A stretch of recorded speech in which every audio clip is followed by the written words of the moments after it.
class. Today we are going to start our oil pastel jellyfish and bubbles project.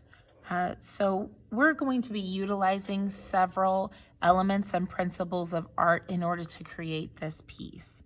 One of the most important ones we're going to talk about is positive and negative space. So your positive space is anything in the forefront, the subject matter of a piece of work. So in this case, it's going to be our jellyfish. And your negative space is going to be your background. So anywhere that there is the black here.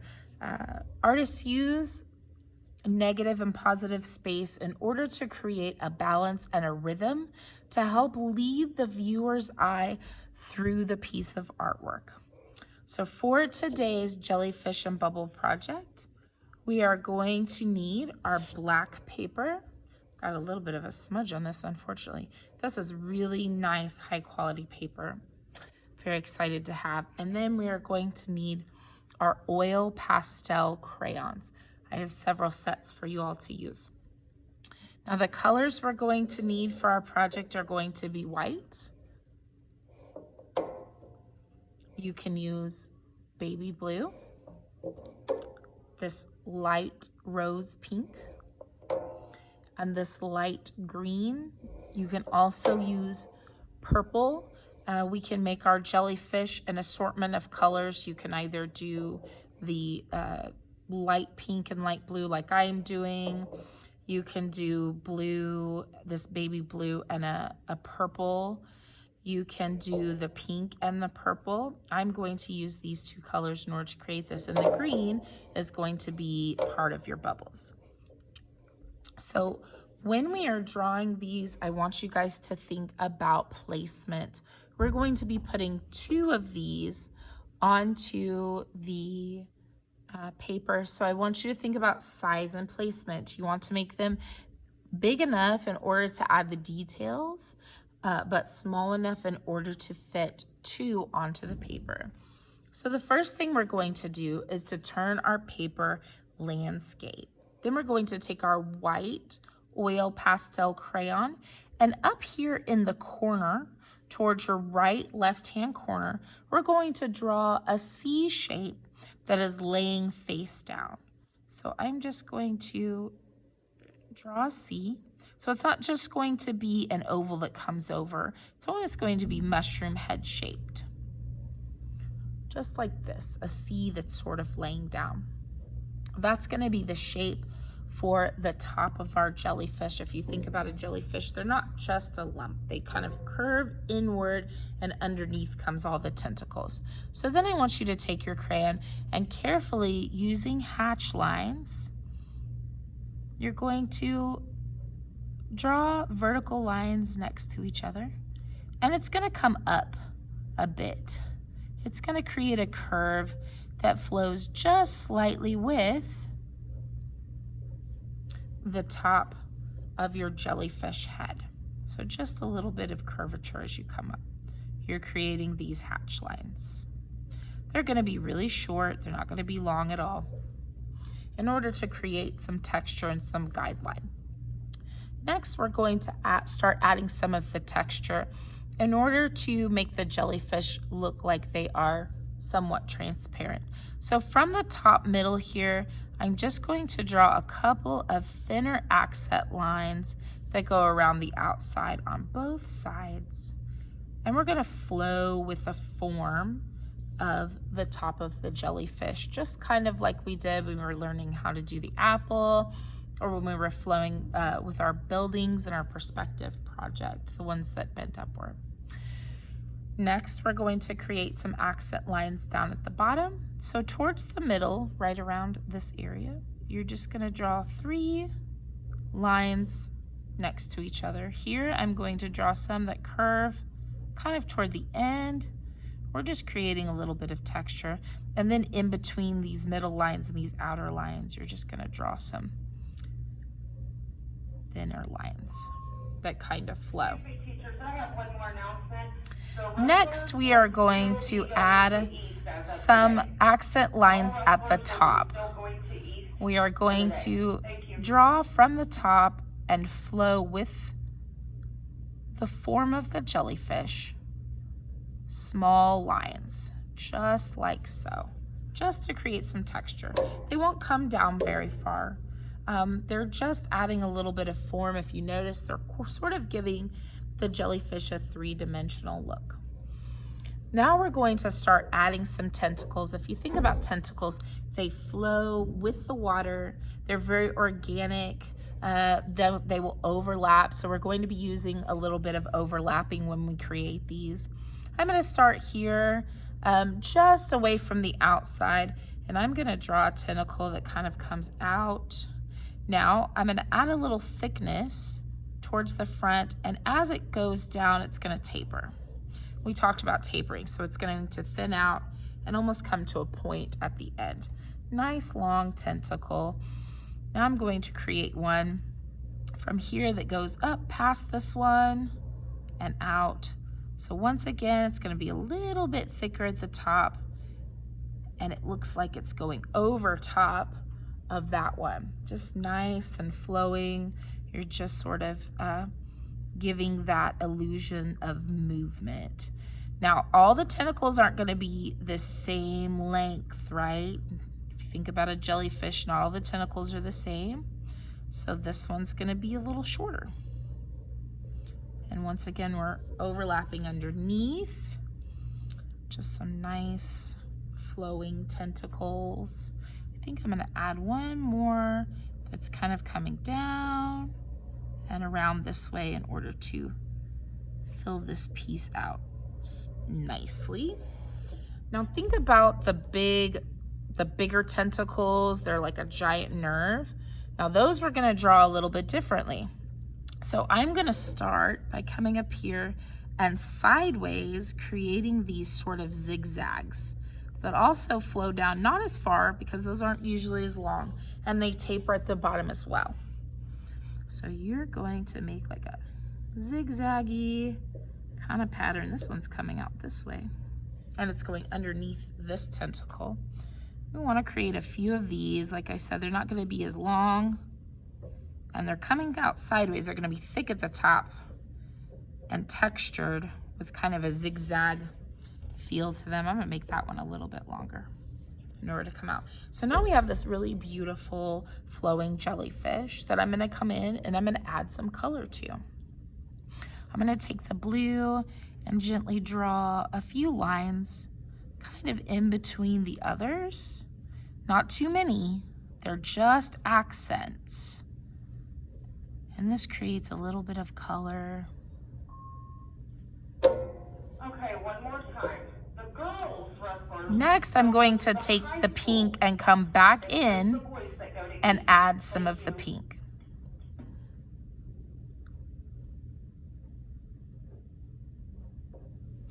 And I know there's a lot of announcements going on, but I'll be honest with you. I have tried to film this. This will be my, I think, 4th time to try to film this, so I'm just not stopping.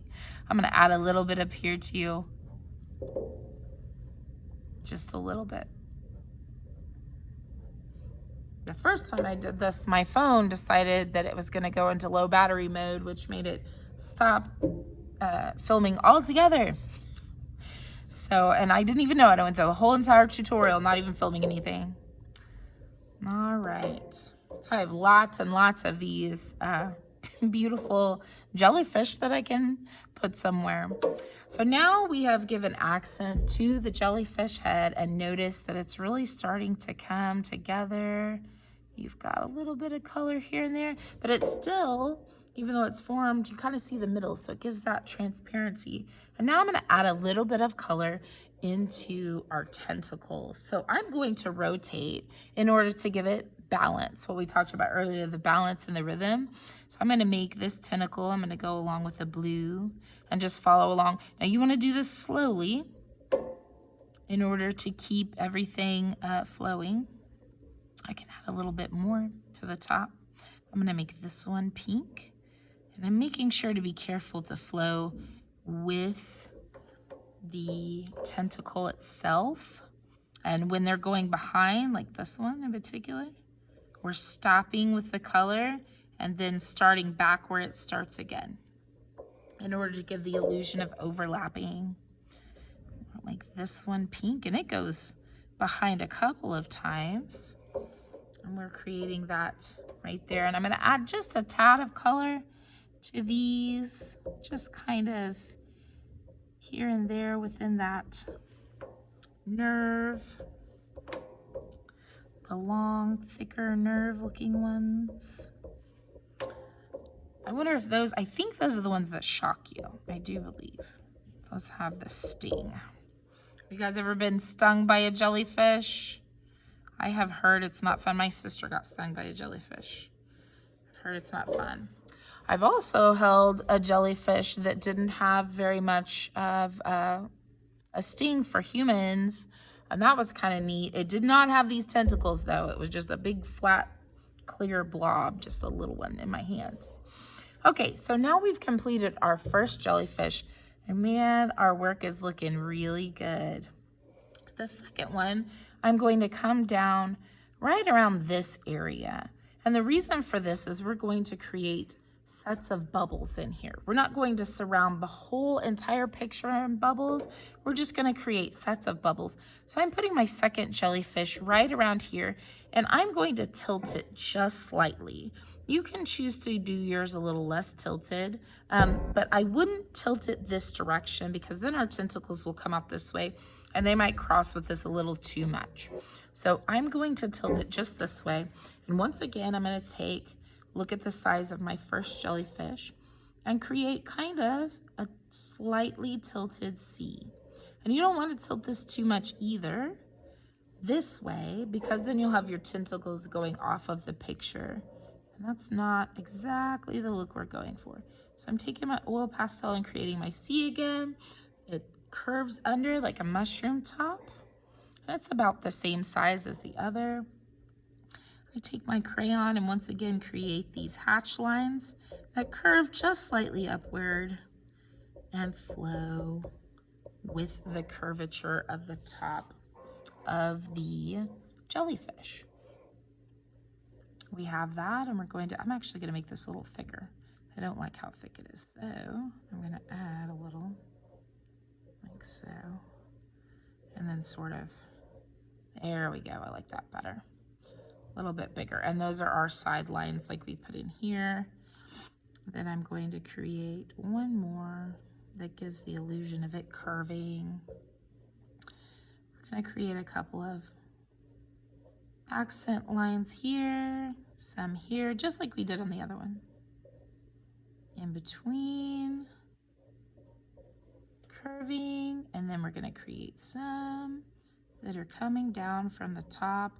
And once again, we're flowing with the sides, whatever way the sides go, and then we leave this middle section clear so that we can give the illusion of it being transparent. Next, we're going to come out and we're going to draw a tentacle flowing down. So once again, thicker at the top, and we taper. Then we're going to take and draw another one. This one, I'm going to have it coming down and out a little bit this way. So here we go with our concept of overlapping. I'm going to draw one kind of coming down the middle. I'm going to draw it coming way out here. This is kind of fun to do. I feel like it is. I enjoy drawing things that have flowing parts. This one's going to come around and out. And make sure you're keeping track. Don't make it too confusing and jumbly so you can keep track. And this one is going to come out from the edge and across. Once again, taper down. We'll draw some of those in between. They start from the middle and they zigzag until they taper down. Remember, they're shorter. Just add a few of these.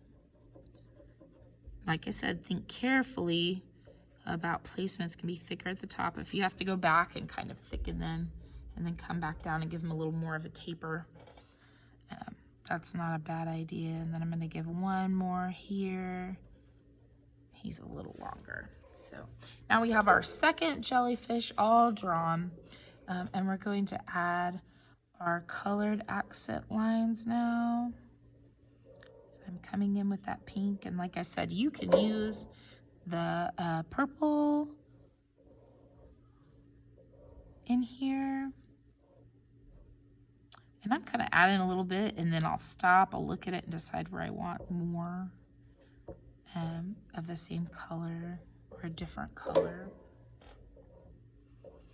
So just the combinations of just those two colors. You don't want to add too many colors. You don't want to overwhelm the picture. So once again, we're going to add some color to our tentacles.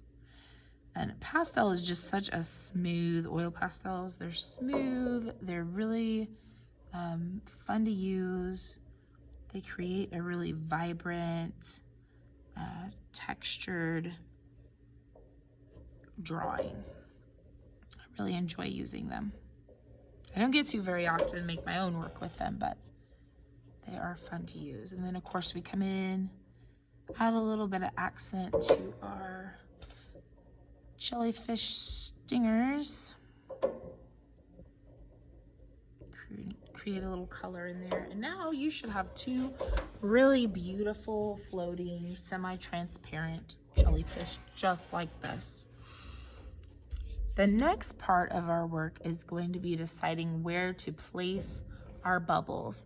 So if you will notice, I made my bubbles in groups of 3. Generally, groups of 3 is a great way to do this. You can also do maybe a couple groups of 3 and a group of 2. You don't want your bubbles to be the same size. You want different size bubbles, and you don't want them to be giant. You don't want them to overwhelm the focal point, the focus of this particular piece, which is the jellyfish. So first you're going to take your white and you're going to create your groups of these bubbles. So here, I think I'm going to do a couple and then one coming off the page, just kind of like I did earlier. Because remember, this is just like a little square of what you're doing. I'm going to make a bubble over here and then maybe a smaller one here. And then I'm going to put a big bubble here, one kind of coming off the corner of the page, and then a little one over here. And I feel like that is a perfect amount of bubbles so you don't overwhelm what you're doing. So now we're going to take our pink, our blue, and our green. So the light pink, the light blue, and the light green. And we're going to give our bubbles a little bit of color in order to create some transparency. So along the sides of the bubble, not into the white, but along the sides, we're just going to gently draw just a little bit of color. And then halfway up of this, I'm going to start adding right up against it a little bit of the green. And now a little tiny bit of blue on this side. Then I'll take my finger and I'm going to smudge it with the flow of the circle. Do not smudge the white, just smudge the color. I see how now it creates this kind of blur. We're blending that together. So be careful not to smudge the white itself, just smudge the color. Now the smaller bubbles, I may not put as much color into them. Halfway, I'm gonna add a little of this. And once again, I'm gonna smudge with the flow in order to give it that blur. Then I'm gonna do that with the rest of my pieces of bubbles. A little bit of color. I'm gonna do a little here and there. I'm gonna smudge them together. Maybe even put just a tiny bit of green on that side. Especially with the bigger ones, you can put a little bit more. The smaller ones, I like to keep it a little more simple. Like I think I'm just gonna put pink on that. I like that. That looks good. And then this one's just gonna have a little bit of that blue. Once again, be careful not to smudge into the white. I'll probably get some Q-tips in order for those people that feel like they may do a little better with the Q-tips instead of using their finger. Down here, here's another bigger bubble. So I'm gonna add a little more color to that. Add a little bit, it's almost like adding it to the end, little tail. And then just a tad right up here. And then once again, I'm gonna follow around with the curvature of the bubble. Let's do a little pink on this one, and just a tad bit of blue, smudge, and my last one. Okay. And now you guys have a really beautiful piece that has a great use of negative and positive space. And I can't wait to see all of your work. I'm really excited.